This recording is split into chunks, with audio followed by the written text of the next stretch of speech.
Hello and welcome to India's World.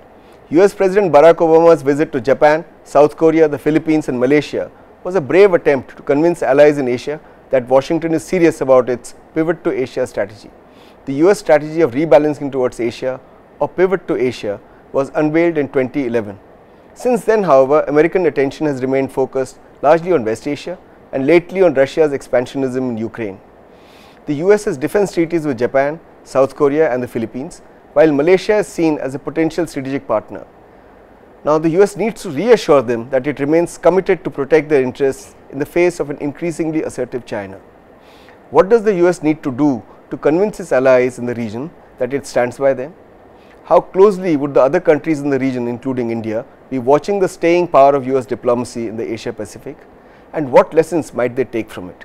To answer these and related questions, we have with us a very distinguished panel of experts. We have with us Ambassador Skand Tayal, an eminent diplomat. He served in various world capitals and was India's ambassador to South Korea. He knows the region well. We have Professor Chintamani Mahapatra. He is professor at the Center for Canadian, US and Latin American Studies, School of International Studies, JNU. And we have Professor Srabani Choudhury. She is associate professor of Japanese Studies at Center for East Asian Studies, again at JNU's School of International Studies. I welcome all of you to this discussion.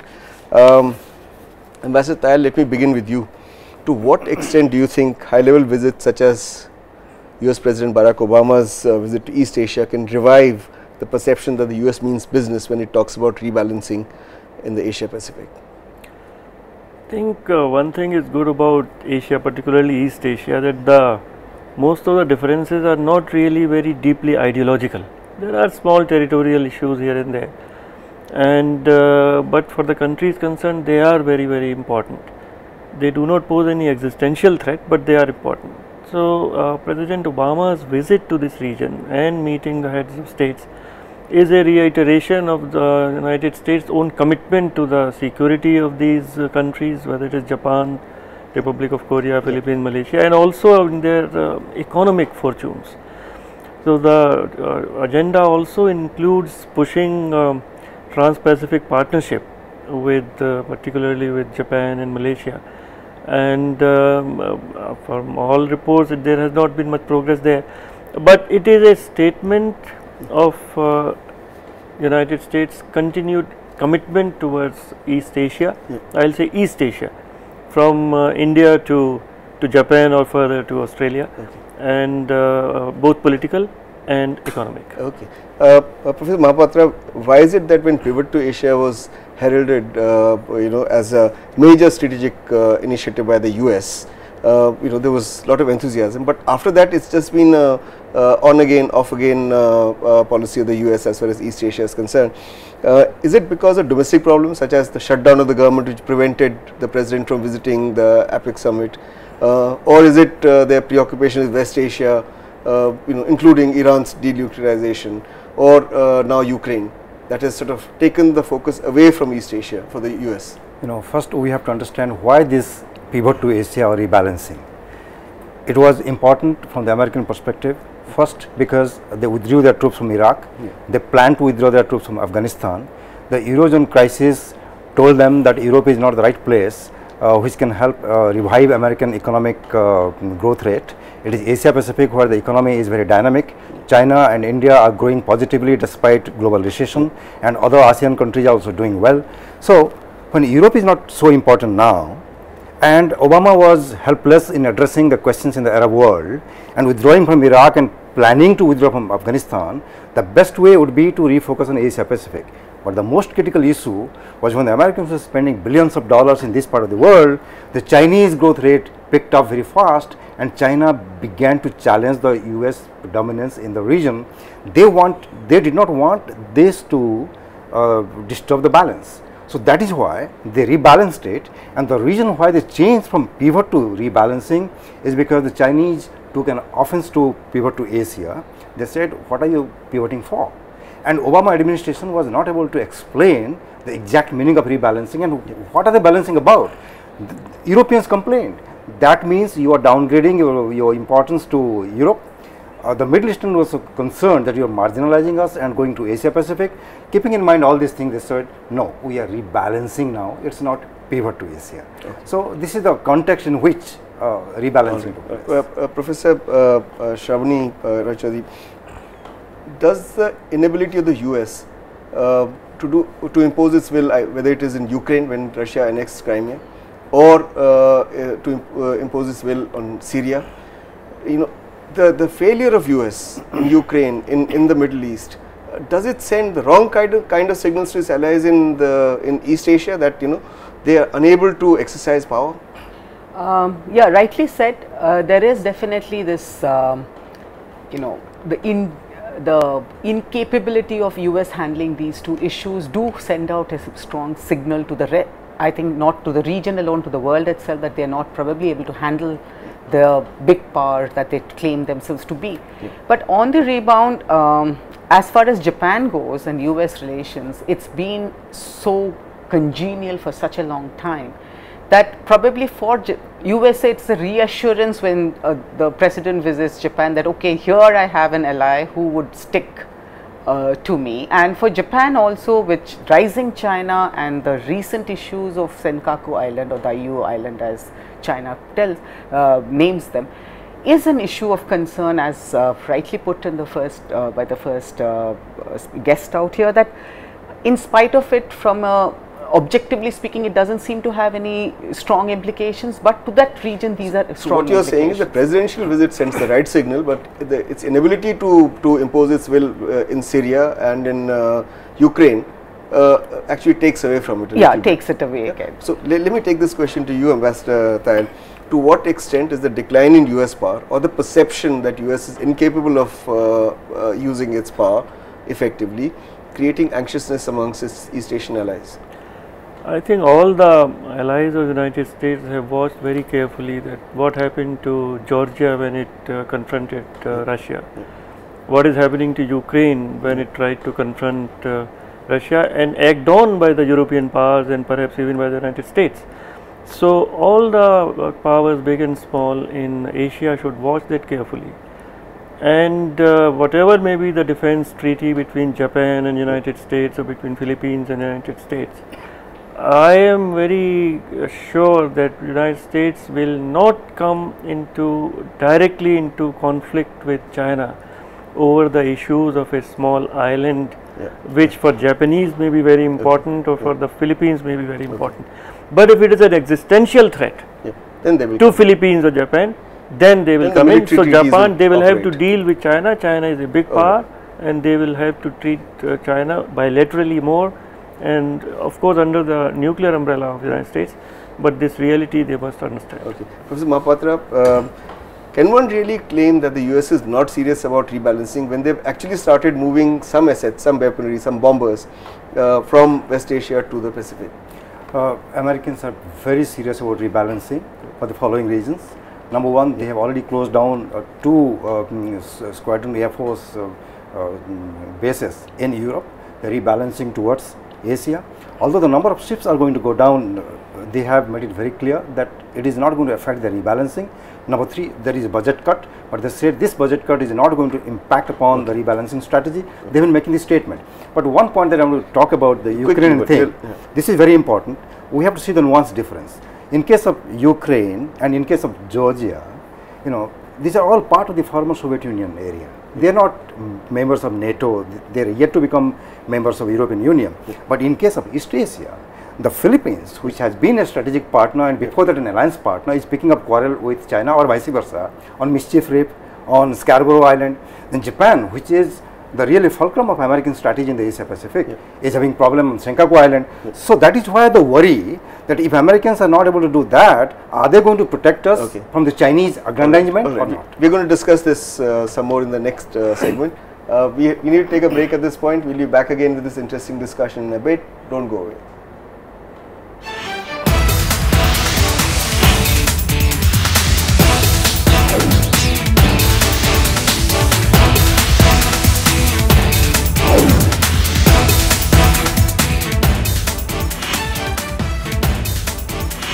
Welcome back. We are discussing US President Barack Obama's visit to East Asia. Professor Choudhury, President Obama has said in Tokyo that the US-Japanese Defense Treaty covers all Japanese territory, including Senkaku Islands. Now, and that if China were to escalate it further, the treaty would come into effect, and the US would come to Japan's rescue. How reassuring is a statement like this for regional peace? I think my personal view is that it is absolutely, difficult to understand whether it will actually lead to a reassurance of regional peace, because if you look at the Chinese dailies beyond this statement, they have all been up in arms on the way Obama has made this statement. Well, more importantly, Cantor was visiting China while in his own official capacity, and what you realize from his visit is they have kept Obama's visit to Japan absolutely out of the official dialogue. So essentially it looks like while Obama has made this statement probably to make his alliance feel happy about it, but operationally I don't think things are going to move to that kind of a situation. Mahapatra, why should the US get involved in the defense of what some people call useless reefs and rocks in the sea, which are of no strategic consequence to the US at all? It is much more than symbolic. Only 2 years ago I was in China when the Senkaku Island became a hot dispute. Yeah. You cannot believe that in every Chinese town and cities, thousands and thousands of people came and said that we are supporting China and opposing Japan on that. It has become an emotive issue. So what happens on the Senkaku Island is such an emotive issue in China and Japan. The US is walking a tightrope because Japan is, as I said, the fulcrum of American strategy in the Asia Pacific, and China is the #1 economic partner, where thousands of American companies have invested, billions of dollars of trade is going on. So actually Washington is walking a tightrope, going to Tokyo and saying that our defense treaty will come into operation, then telling the Chinese we have no position on the sovereignty issue. So it is important. Some people think that there may be oil resources and what kind of natural resources which may be in the future important for China, because China needs more and more energy. So they are eyeing on all the islands in East China Sea and South China Sea with the hope that it can bring them more energy resources. Ambassador Tayal, Obama has also suggested that Tokyo and Beijing should refrain from provocations. Now it's one thing to say this, it's quite another to convince Prime Minister Shinzo Abe that he should tone down his nationalist rhetoric, and at the same time convince China that rebalancing is not meant to contain its rise. As a statesman who wants global peace, I think the message of President Obama to Prime Minister Abe would have been very clear that tone down the rhetoric and make sure that things do not escalate. I think his entire message was that status quo should be maintained, and neither of the two parties should try to disturb status quo. I think that is a principle which is sort of India's foreign policy principle also in different contexts. Now Chinese say that by taking over the sovereignty of the Senkaku Island, the Japanese are the first to disturb that status quo. But the fact remains that they were under the control of the Japanese, so that is perhaps more a symbolic or not very important issue. But here what we have to watch out is that this is a sort of creeping expansionism by China, which we have been seeing in different contexts, including in our own context, and how it plays out with Japan will be very important for all China's neighbors who have a similar situation in different contexts, but a similar situation with China. Okay, thanks for pointing that out. Professor Roy Choudhury, how do you view the failure of US and Japan to conclude a trade deal during Obama's visit? After all, that was key to Trans-Pacific partnership. Yeah, in fact, even before, by February, month of February, within the Japan press, we could see that things are not going to be working out in the favor. In fact, there was an assumption that he would probably postpone his visit because he badly wanted the deal through, because it does help both the nations, and it brings among the 12 countries, the 2 important countries would have struck, and then the rest would have followed much more easily. I believe the last 2 days hectic background work was done to try to push this through, but it didn't, and they say that it's very positive and that the differences has been narrowed down within quotes. That has been the one that Akira Amari said. But the point remains there are two, beef and automobile, and both have emotive lines also beyond the economics of it.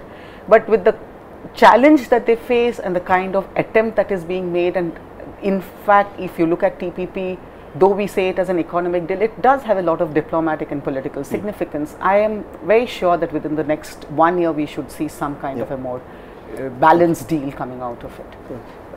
Ambassador Tayal, do you think that the poor relationship between Japan and South Korea also complicates US strategy in the region? I mean, why does South Korea see Prime Minister Abe visiting this Yakusuni war shrine in Tokyo as provocative, and so gets so provoked that instead of cooperating with Japan to contain North Korea, it starts cooperating with China? Before that, I will have one comment on Trans-Pacific Partnership, that from Indian perspective we should not shed any tears in case TPP does not happen, because the whole treaty is being dictated by corporate interests. It gives very strong influence to the intellectual property relationships, what should be the procurement policy, what should be the subsidies, and if India remains out of it, then we are in trouble, and if we join, we are in a bigger trouble. Right.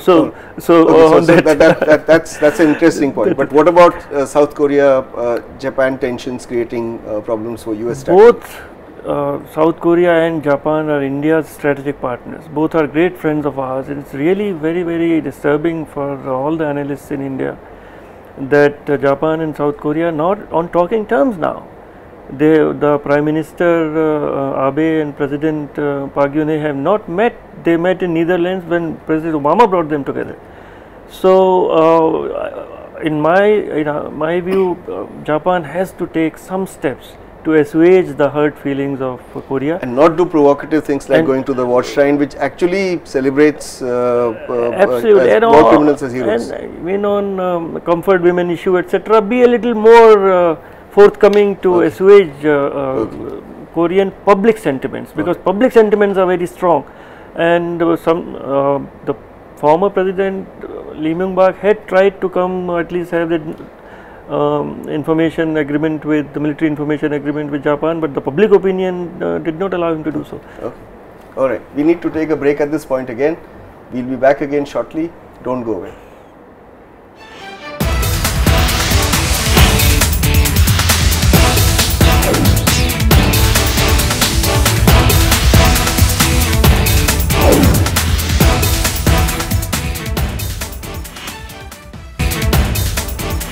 Welcome back. We are discussing US President Barack Obama's East Asia visit. Professor Mahapatra, how important is China for the US, considering China's closeness to North Korea, and this expectation that North Korea is about to conduct a 4th nuclear test? If it does conduct that test, what does it do to US strategy of rebalancing in the region? Does it mean greater military involvement of the US in the region? I don't think so. The US has witnessed 3 nuclear tests by North Korea. Yeah. Yet another, they are going to put some more sanctions, and beyond that they cannot do anything about it. Yeah. They are putting most of the eggs in the Chinese basket, saying that only China can restrain North Korea. That is one of the reasons why rebalancing is getting troublesome. They need China for economic reasons. They need China to tackle issues like Iran and North Korea and elsewhere and all. Yeah. So China is an important partner in certain diplomatic security area and an economic partner. They cannot isolate China. So even if North Korea tests, definitely they are going to put more sanctions, and China will support America and not North Korea. But at the same time, Chinese are very smart. They are playing the North Korean card very well vis-a-vis the United States. Professor Choudhury, how upset China will be is with the US for its support to Philippines over its claims in the South China Sea, and also allowing more US troops on its territory? If you look at it, it is but natural for China to feel upset, anger, and I think the way China is playing its cards, at one end Philippines, one end North Korea, you realize that China is what was previously also discussed, that there is this element of expansionist mode. Curtailing this by means of more military, more armament around this region is probably what the past has shown us is not going to be the right way to tackle it.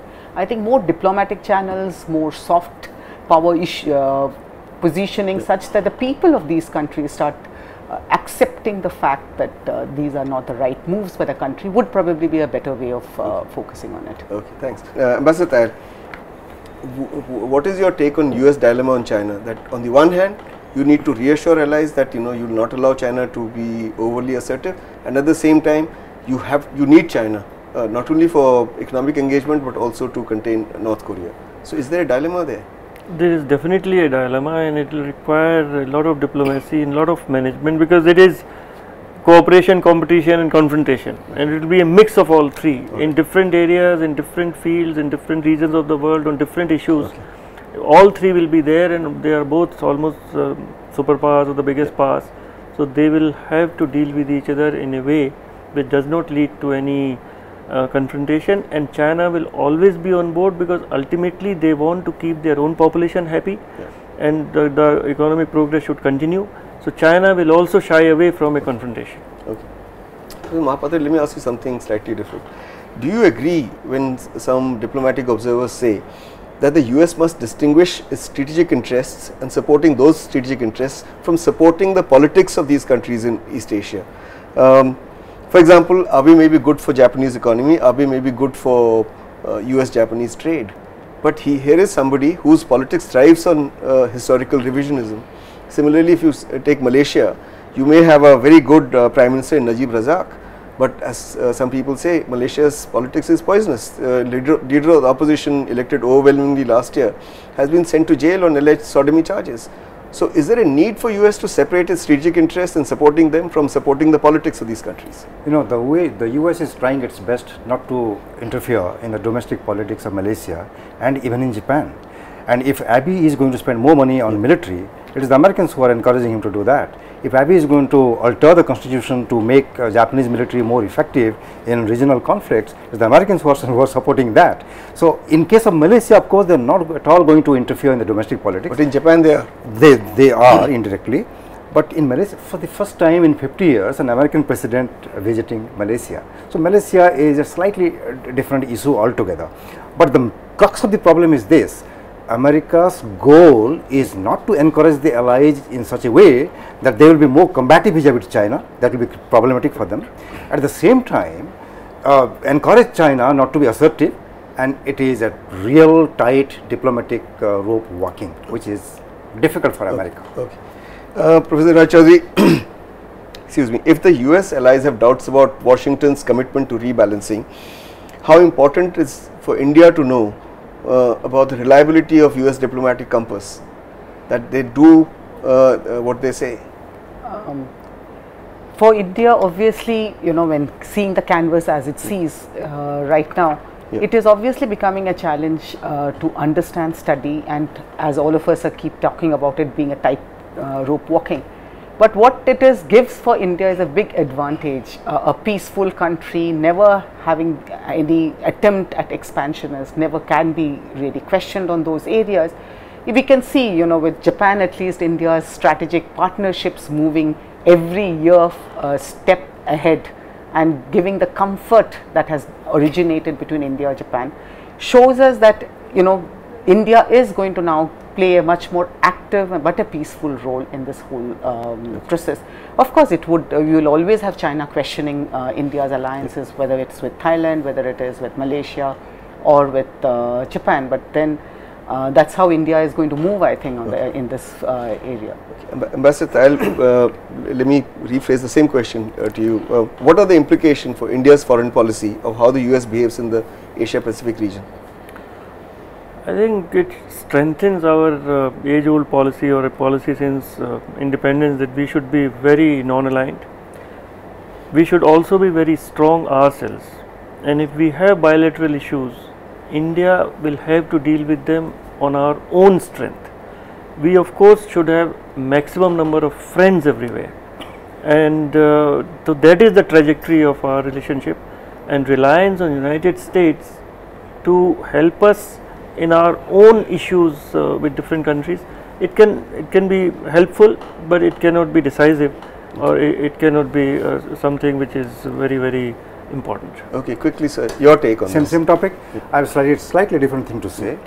part of the rebalancing strategy is a new concept of Indo-Pacific, where India figures prominently. Americans want India to play the role of a linchpin in their rebalancing strategy, and India is finding it very hard to accept it lock, stock and barrel. What India is doing is conducting naval exercises with the Chinese. The Chinese defense delegation was here. Chinese defense minister is going to come. Yes. Chinese Xi Jinping is going to come. Yes. So we are doing our own diplomatic tightrope walking.